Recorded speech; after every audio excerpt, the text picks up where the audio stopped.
Aujourd'hui, à l'heure de la bonne nouvelle, nous allons vous parler d'un homme qui a rencontré Jésus et qui est né 2 fois. À la chronique La Bible répond, nous allons laisser la Bible répondre à cette question que beaucoup de gens se posent. Est-ce que toutes les religions sont bonnes? Et finalement, côté musical, nous aurons le plaisir d'accueillir Jacques Whitney. Tout un programme que nous vous proposons, car c'est maintenant l'heure de la bonne nouvelle.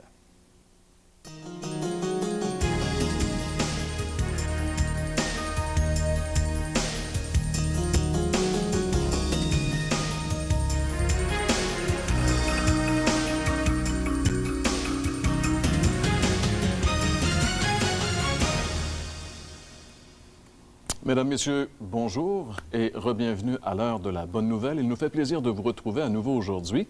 Dans le cadre de notre série de l'an 2001, Ils ont rencontré le Christ, nous allons parler aujourd'hui d'un homme qui est né 2 fois.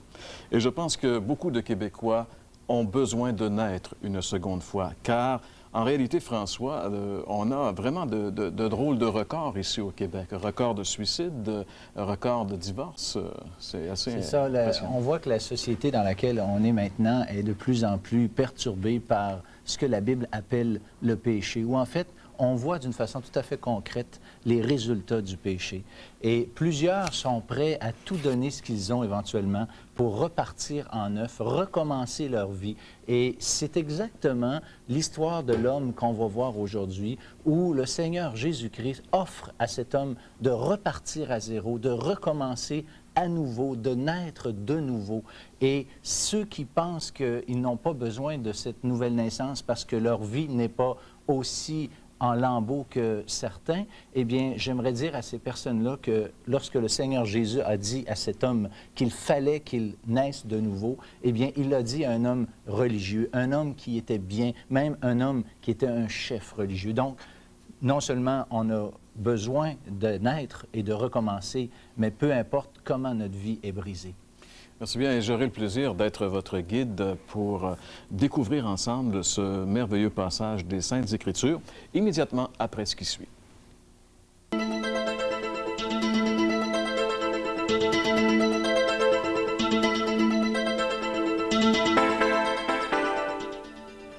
Toutes les religions sont-elles bonnes? C'est un dicton qu'on entend très souvent. Toutes les religions sont bonnes.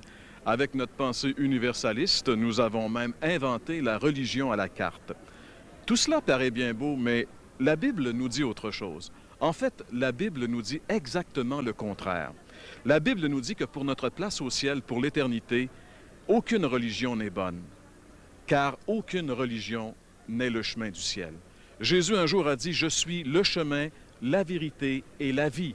Nul ne vient au Père que par moi. » En disant cela, Jésus venait de dire que tous les autres chemins étaient des faux chemins, des illusions. Un peu comme cette belle rue qui est derrière moi et que j'aimerais bien emprunter, mais si je voulais aller faire un tour sur cette rue, j'aurais un problème sérieux parce que c'est un mur. En réalité, c'est une illusion, comme les religions. Mes chers amis, il n'y a qu'un chemin qui mène au ciel, et ce n'est pas une religion. C'est le Seigneur Jésus-Christ qui a dit « Je suis le chemin, la vérité et la vie ». Aucune religion n'est bonne pour le ciel. Car ce n'est pas d'une religion que vous avez besoin, c'est d'un sauveur, et il n'y en a qu'un, c'est Jésus-Christ. Alors nous allons vous parler maintenant de l'homme qui est né 2 fois. Ce merveilleux passage, on le retrouve d'abord dans l'Évangile selon Jean, et ce sont les versets, entre autres, du verset 1 jusqu'au verset 16, qui Jean nous rapporte cette rencontre que Jésus a eue avec cet homme et auquel il a révélé cette vérité si importante, mais si méconnue de la nouvelle naissance. Les évangiles nous présentent plusieurs personnes qui ont eu l'immense privilège d'avoir un entretien privé avec Jésus. Imaginez-vous, un tête-à-tête avec le Fils unique de Dieu. Eh bien, c'est cette faveur qui a été faite au personnage que nous allons considérer aujourd'hui. Il s'appelle Nicodème et il est mentionné à 3 reprises dans la Bible, et ces 3 mentions sont faites dans l'Évangile selon Jean et démontrent que cet homme a connu une transformation extraordinaire. Le premier verset de Jean 3 nous révèle au moins 3 caractéristiques de l'identité de ce personnage. Lisons ensemble, si vous le voulez bien, Évangile selon Jean, chapitre 3 et le verset 1. « Mais il y eut un homme d'entre les pharisiens nommé Nicodème, un chef des Juifs. Première caractéristique qu'on peut découvrir dans ce verset, c'est le nom du personnage. Il nous est dit ici qu'il s'appelle Nicodème. Ce qui est intéressant, c'est que Nicodème est un nom grec. C'est assez inusité pour un Juif d'avoir un nom grec. Mais c'est aussi peut-être intéressant de savoir que ce nom, Nicodème, signifie « victorieux du peuple ». C'est comme si cet homme était comme prédestiné à être un leader de sa communauté. Une autre caractéristique qui nous est donnée de Nicodème, c'est son appartenance religieuse. Il nous est dit ici qu'il était un pharisien. Qu'est-ce que c'est que les pharisiens? Eh bien, les pharisiens étaient l'un des trois principaux partis religieux du judaïsme à l'époque de Jésus. Les deux autres factions étant les Sadducéens et les Esséniens. Le mot pharisien veut simplement dire séparé. Et en effet, les pharisiens étaient les plus stricts observateurs de la loi de Moïse, qui était le code de la religion du judaïsme. Selon les paroles mêmes de Luc, c'était la secte la plus rigide de la religion juive. Nicodème était donc un homme sérieux, un homme sincère dans sa religion, et il appartenait au parti religieux pour qui le salut ne pouvait venir que par les œuvres religieuses. Une autre caractéristique de ce personnage nous est donnée dans ce verset, c'est sa fonction.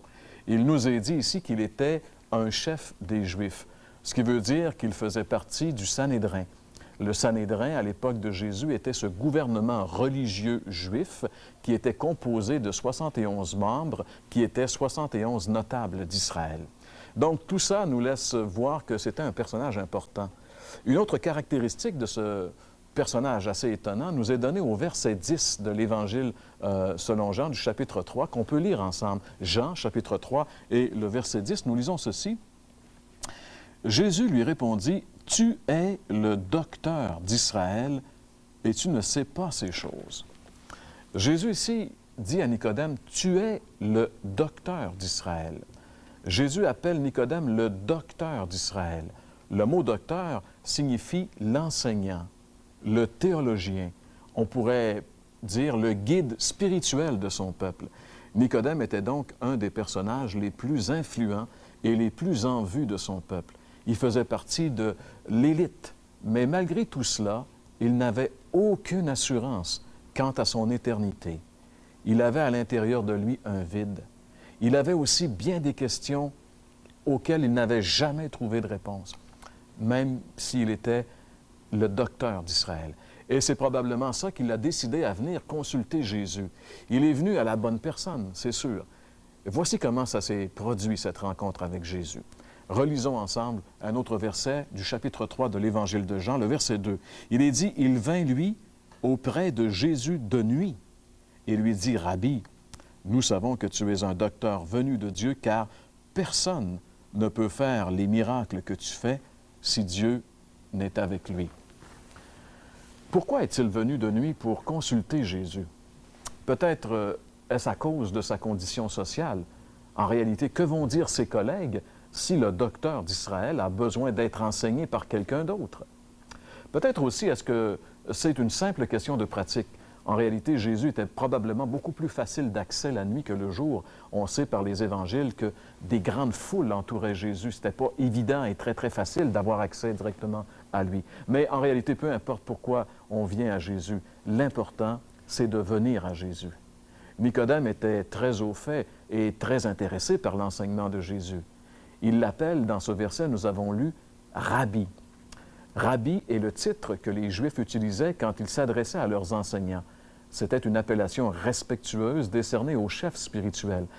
Nicodème reconnaît donc que Jésus a des choses à lui apprendre et qu'en plus, ces miracles que Jésus a faits démontrent qu'il ne peut venir que de Dieu. Il s'introduit donc d'une manière très polie, mais soudainement, d'une façon des plus directes et incisives, Jésus le place devant la vérité qui va remettre toute sa vie en question. La vérité que Jésus révèle à Nicodème cette nuit-là devrait aussi remettre en question toute notre vie à chacun d'entre nous.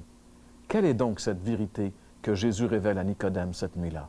Lisons ensemble Jean, chapitre 3 et le verset 3. Nous lisons ceci. Jésus lui répondit, « En vérité, je te le dis, si un homme ne naît de nouveau, il ne peut voir le royaume de Dieu.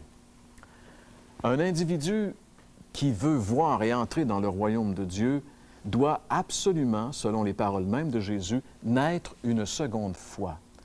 Nicodème, en tant que juif, croyait que le fait d'être un enfant d'Abraham, un descendant d'Abraham, faisait de lui automatiquement un enfant du royaume de Dieu.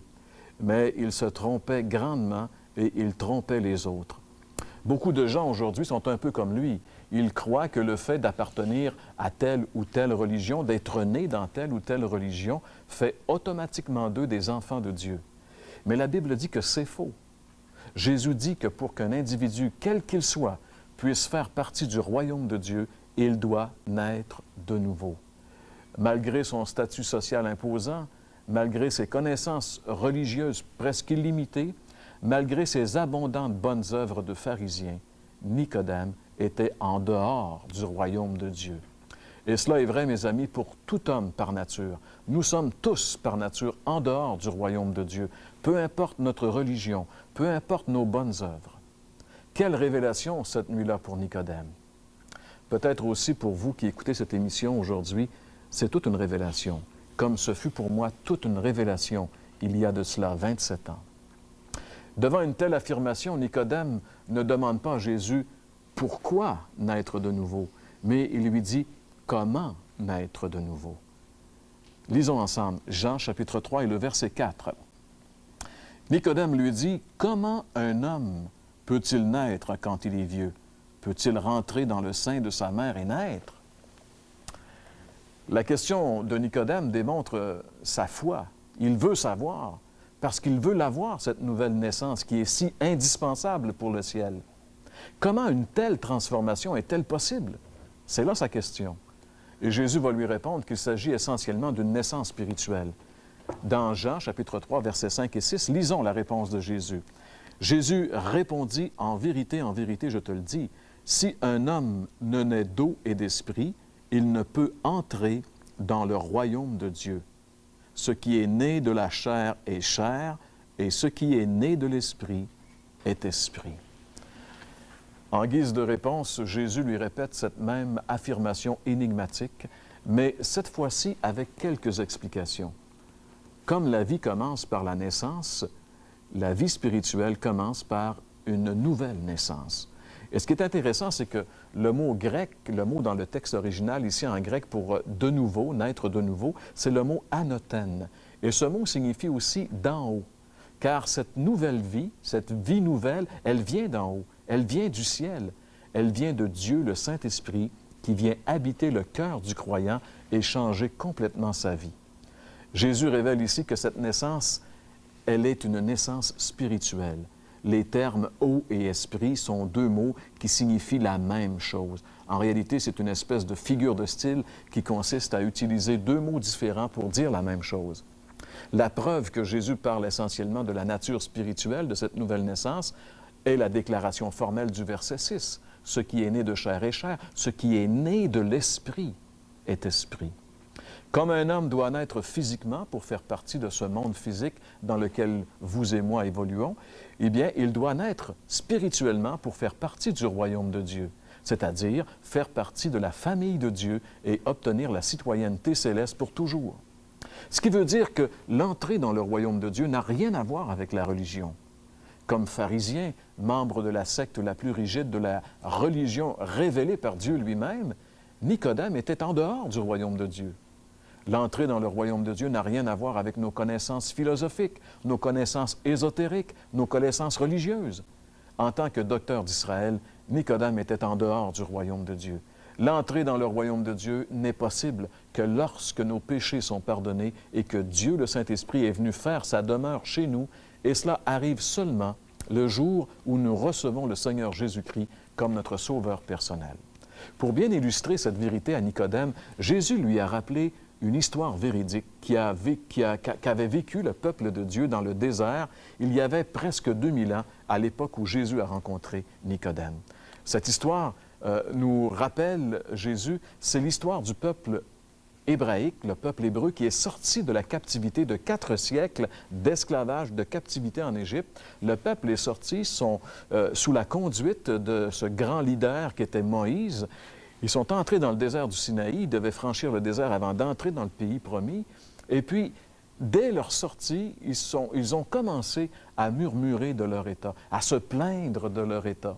Et même, certains parmi eux désiraient même revenir en arrière dans l'esclavage. Incroyable. Et ça l'a vraiment irrité Dieu, parce que le péché irrite toujours Dieu. Et cette histoire nous rappelle que Dieu a envoyé des serpents venimeux qui mordaient les gens. Et dès qu'une personne était mordue par un serpent, cette personne-là devait mourir dans les heures qui allaient suivre. Et comme de plus en plus la plaie ou l'épidémie se répandait dans le peuple, alors les gens sont venus voir Moïse et ont dit à Moïse, « Moïse, prie Dieu qu'il nous envoie une solution, un remède, sinon on va tous mourir. » Et Moïse est allé vers Dieu, il a intercédé auprès de Dieu et Dieu lui a dit, « Fais-toi un serpent en airain, c'est-à-dire en bronze ou en métal, mets-le sur une perche assez haute pour que partout dans le camp, il y avait des milliers et des milliers de personnes dispersées, partout on puisse porter les regards et voir ce serpent. Et dès qu'une personne se tournera vers ce serpent en métal, vers lui, automatiquement, elle sera guérie. » C'est un drôle de remède, mais c'était le remède que Dieu offrait pour la situation. Vous savez, le remède de Dieu est toujours le meilleur. Alors, ils ont fait ça, et puis finalement, miraculeusement, des centaines et des milliers de personnes ont été guéries de la morsure mortelle de ce serpent. Et Jésus a pris cette même image pour expliquer à Nicodème c'est quoi la nouvelle naissance. Le péché, mes amis, c'est cette blessure mortelle du serpent qui nous a tous atteints. Et aucun remède humain ne peut nous soulager ou nous guérir. Le remède vient de Dieu, c'est Jésus le remède.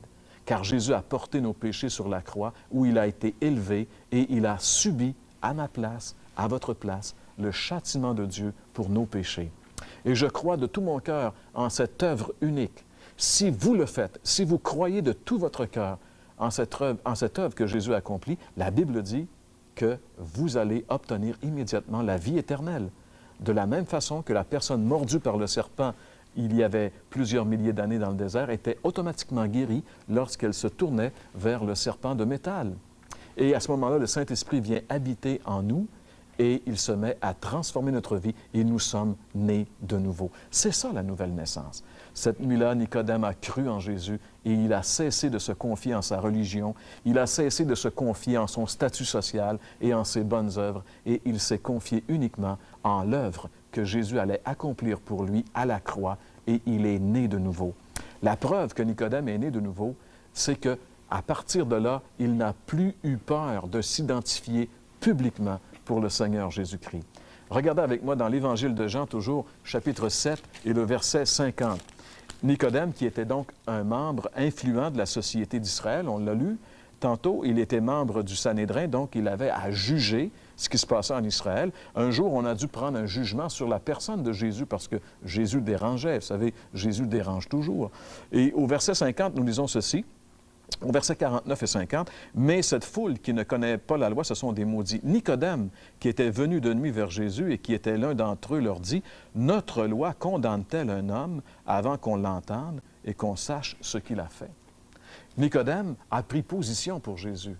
Celui qui est venu voir Jésus de nuit par crainte des hommes s'affiche maintenant publiquement pour Jésus, sans crainte.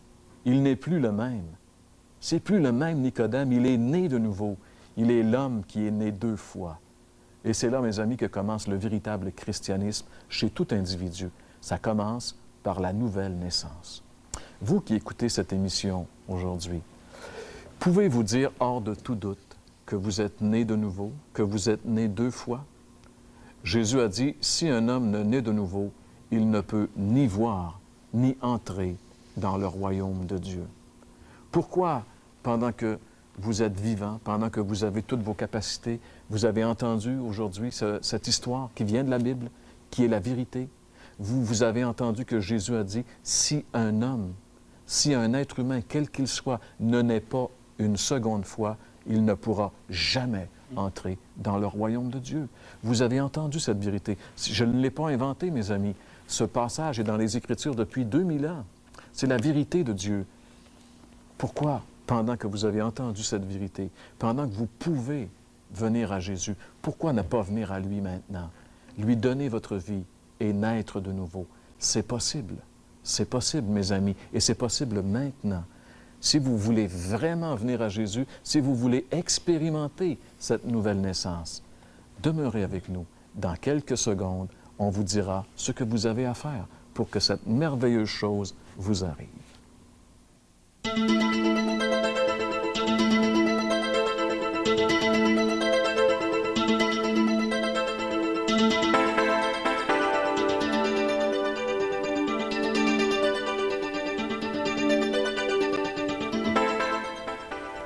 Eh bien oui, Nicodème avait posé cette question. Comment cela peut-il se faire? En d'autres mots, comment dois-je naître de nouveau? Aimeriez-vous aujourd'hui faire l'expérience de la nouvelle naissance? Bien alors, pour la réponse, j'aimerais revenir avec une parole que nous retrouvons dans l'Évangile de Jean, au 1er chapitre, et qui se lit comme ci. Mais à tous ceux qui l'ont reçu. Là, bien sûr, c'est Jésus qui est ici la personne en question. Mais à tous ceux qui l'ont reçu, à ceux qui croient en son nom. Elle a donné la lumière qui est Jésus, a donné le pouvoir de devenir enfants de Dieu, lesquels sont nés, non du sang, ni de la volonté de la chair, ni de la volonté de l'homme, mais de Dieu.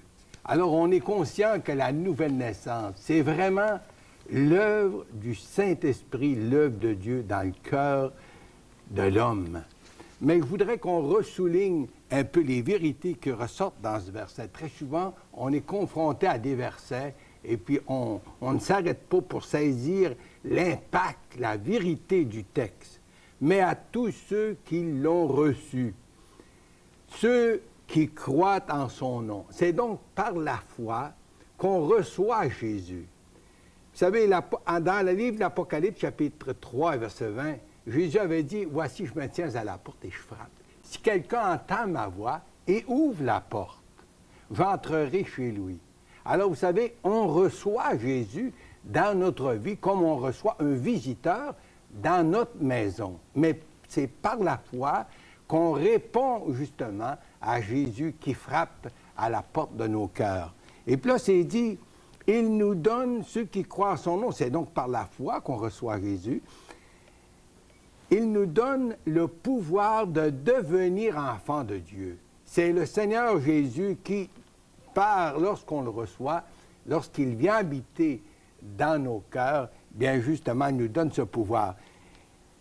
Lesquels sont nés ni du sang, ni de la volonté de la chair. Alors, ça démontre que ça ne peut pas être par nos propres moyens.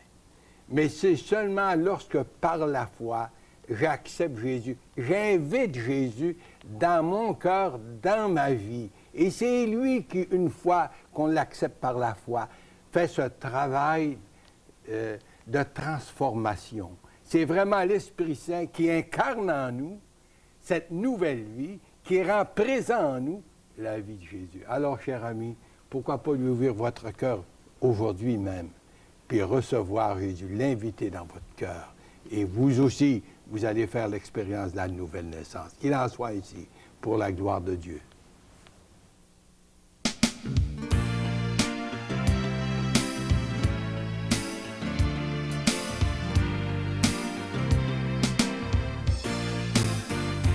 Tu peux naître de nouveau, tu peux tout recommencer, balayer ta vie passée et repartir à zéro, avec Jésus pour berger. Et repartir à zéro, avec Jésus pour berger. Tu peux boire de cette eau, source de la pureté, source de la vérité. Tu peux boire de cette eau, tu peux boire de cette eau, source de l'éternité. Tu peux boire de cette eau, tu peux eau, source de l'éternité.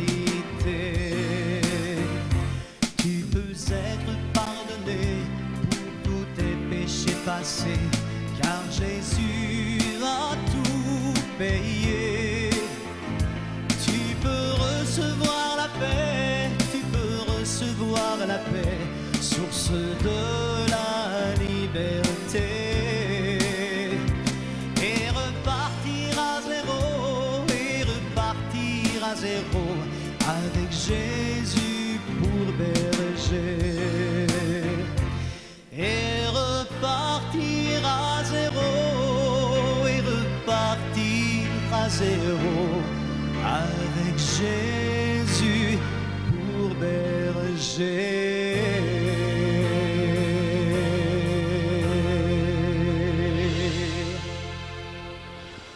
Eh bien oui, c'est possible de naître de nouveau, c'est possible de recommencer, de repartir à zéro. Et peut-être un endroit où on peut le faire, c'est dans ces merveilleux déjeuners de l'espoir, n'est-ce pas, François? Oui, Jean-Pierre, dans ces déjeuners de l'espoir que nous annonçons durant notre émission, eh bien, c'est des gens qui ont reparti à zéro, des gens qui ont fait cette expérience de la nouvelle naissance. Donc, vous pouvez, d'une façon tout à fait concrète, là, venir écouter ces témoignages de personnes qui sont nées de nouveau. Et puis, on vous invite de signaler les numéros de téléphone qui apparaissent à l'écran. Oui, dans un petit instant, dans quelques secondes, on va vous faire connaître le numéro de téléphone. C'est un numéro sans frais. Peu importe où vous êtes présentement, vous pouvez composer ce numéro et on va vous informer à savoir si, dans votre région, à quelle date ou s'il y aura un déjeuner de l'espoir dans votre région, de façon à ce que vous puissiez vous y rendre pour entendre justement le témoignage de ces personnes qui ont vécu la même chose que Nicodème, c'est-à-dire la nouvelle naissance. C'est déjà tout le temps qui était à notre disposition pour aujourd'hui. On espère que l'émission vous a plu, puis on vous souhaite de passer une très bonne semaine et on vous donne rendez-vous la semaine prochaine pour une autre émission de l'heure de la bonne nouvelle. Passez une très bonne semaine et à la semaine prochaine.